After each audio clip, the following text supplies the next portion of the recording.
Welcome to all the students of Shri Siddh Vidyapeeth school.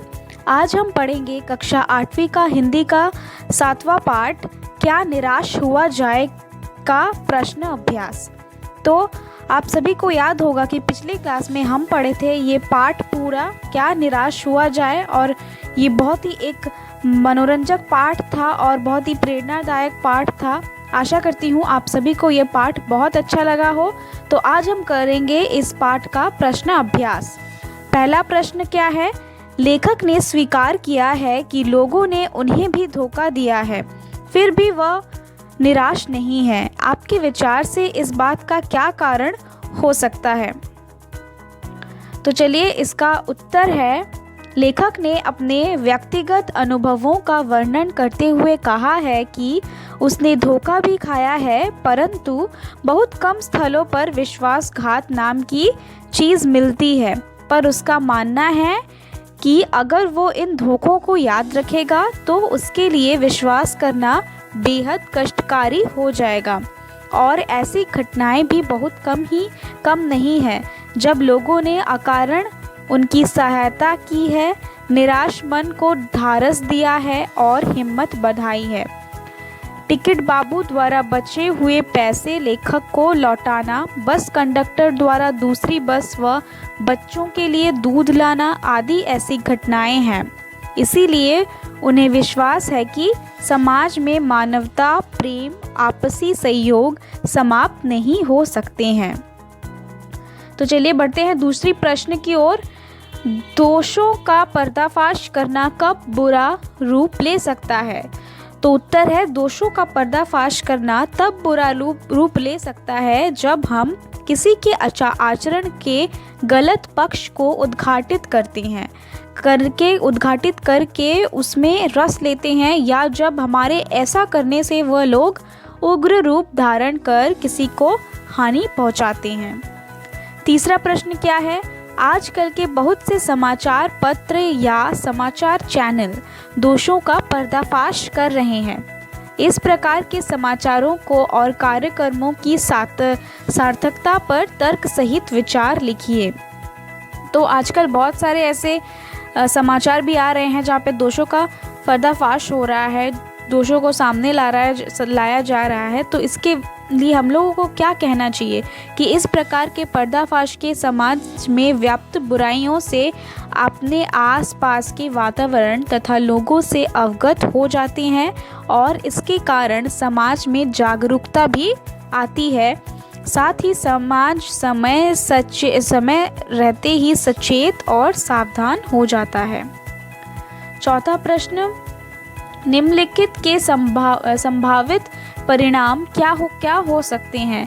आपस में चर्चा कीजिए। जैसे कि ईमानदारी को मूर्खता का पर्याय समझा जाने लगा है, परिणाम भ्रष्टाचार बढ़ेगा। तो इसी के हिसाब से आपको ये तीनों वाक्य समाप्त करने हैं।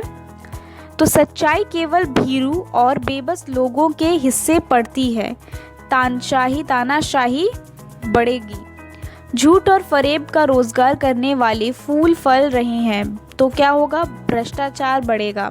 हर आदमी दोषी अधिक दिख रहा है, गुणी कम, तो क्या होगा? अविश्वास बढ़ेगा। पांचवा प्रश्न क्या है? लेखक ने लेख का शीर्षक क्या निराश हुआ जाए क्यों रखा होगा? क्या आप इससे भी बेहतर शीर्षक सुझा सकते हैं? तो लेखक ने इस लेख का शीर्षक क्या निराश हुआ जाए उचित रखा है, क्योंकि आजकल हम अराजकता की जो घटनाएं अपने आसपास घटते देखते रहते हैं, जिससे हमारे मन में निराशा भर जाती है। तो इसीलिए लेखक ने हमें उस समय समाज के मानवीय गुणों से भरे लोगों को और उनके कार्यों को याद करने कहा है, जिसमें हम निराश बिल्कुल ना हो।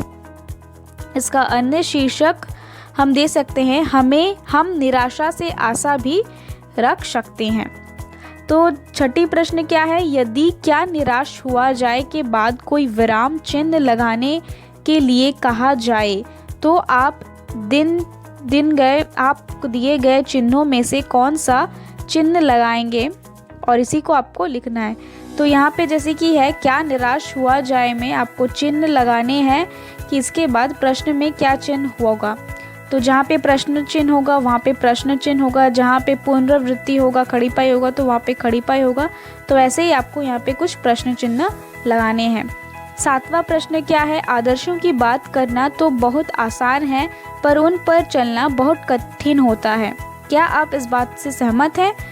तो आदर्शों की बातें करना तो बहुत आसान है पर उस पर चलना बहुत कठिन होता है।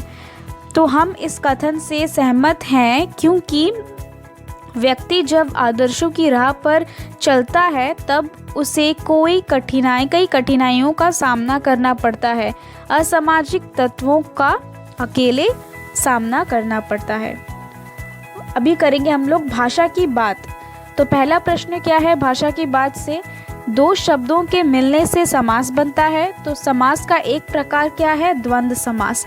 तो इनमें से आपको कुछ समास चुनने हैं और उसी को आपको लिखना है। तो द्वंद्व समास के कुछ उदाहरण आपको लिखने हैं, जैसे कि सुख और दुख यानी सुख दुख, भूख और प्यास यानी भूख प्यास, हंसना और रोना यानी हंसना रोना, आते और जाते आते जाते, राजा और रानी राजा रानी, चाचा और चाची चाचा चाची, सच्चा और झूठा सच्चा झूठा, पानी और खोना पाना और खोना, पाप और पुण्य, स्त्री और पुरुष, राम और सीता, आना और जाना। और दूसरा प्रश्न क्या है, पाठ से तीनों प्रकार के संज्ञाओं के उदाहरण खोजकर आपको लिखने हैं। तो पहला जातिवाचक संज्ञा क्या है, बस यात्री, मनुष्य, ड्राइवर, कंडक्टर, हिंदू, मुस्लिम, आर्य, द्रविड़, पति पत्नी आदि। तो ये सारे कौन है, जातिवाचक विशेष संज्ञा हैं। भाववाचक संज्ञा क्या है, ईमानदारी, सच्चाई, जहाँ पे कोई भाव प्रकट किया जा रहा है कि कौन कैसा है, कौन किस तरह का है, तो उसी को बोलते हैं भाववाचक संज्ञा। जैसे कि ईमानदारी, सच्चाई, झूठ, चोर, डकैत आदि। तो इसी के साथ इस पाठ का प्रश्न अभ्यास भी समाप्त होता है। आप ये सारे प्रश्न अभ्यास अपने कॉपी में अच्छे से लिख लेंगे और अच्छे से याद भी कर लेंगे। धन्यवाद।